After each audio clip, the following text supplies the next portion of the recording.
Genital mutilation and child marriage is far from over.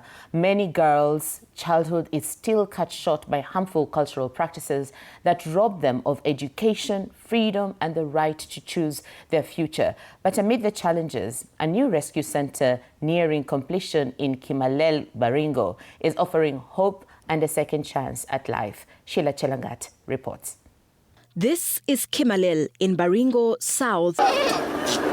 Every year, hundreds of girls remain at risk of female genital mutilation and child marriage, practices that continue to persist among sections of the Pokot, Ilchamus and Endorois communities. For Mercy, a survivor, that reality came knocking in 2016. Kwangu mimi nilikuwa nitairiwa na wasasi wangu, sikuwa nakubaliwa niende shule. Asa wasasi walikuwa wanasema tu wewe utakuwa mali, babangu alikuwa anasema wewe utakuwa unalipa ile mali ambayo nilipeana kwa mama yako. A decade later, Mercy has never returned home. She says going back would mean risking the freedom she fought so hard to secure. Saidi hapo kote wanakuja kukupata hata mtoni wa kuchukue huko. Juu hata huko ni open na kuna mahali penye imefensiwa. Asa huko tu unatembea tu, watu ni open tu, wanakutafuta ukipata tu msituni, hata ukipata unachota maji hapo mtoni unachukuliwa nyumbani. Mercy eventually found refuge at a rescue center in Tot, Elgeyo Marakwet County, where she was able to continue with her education and rebuild her life. Lakini Saidi ya Marakwet penye nilitorokea, kuna hapo rescue center imefensiwa kila mahali, alafu ukikaa hapo ndani hakuna penye hata hao wanafika huko, wanaokopa juu ulikuwa umepelekwa another place. But she says many girls back home are not as fortunate.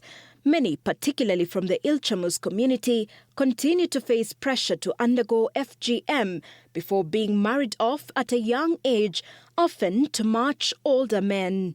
It is a cycle that campaigners hope to break through this facility now nearing completion in Kimalel. The rescue center will accommodate up to 120 girls. It has come at the right time to really assist us, to make sure that we can have, whenever we have these girls, we rescue them and take them there and they are safe. And the impact of such interventions is already visible. Today, more than 200 girls in Kimalel graduated from an alternative rite of passage program, an initiative that replaces the traditional FGM.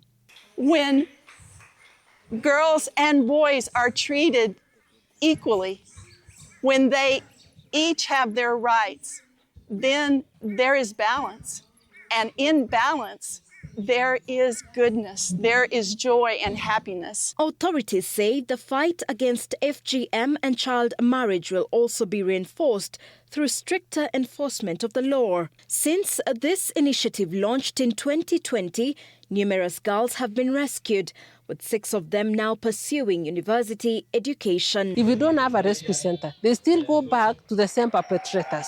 And that thing will always speak to other people who want to do that, because they know even if they're taken to hospital and all that, they will still catch up with them in the village and still try to kuwapatia tisho kwamba hakuna chochote kenye inaweza wafanya. For Mercy and many others like her, the journey to freedom has come at the painful cost of leaving home behind. But as the walls of the Kimalel Rescue Centre rise from the dusty plains of Baringo South, so too rises hope that fewer girls will have to run away to protect their dreams.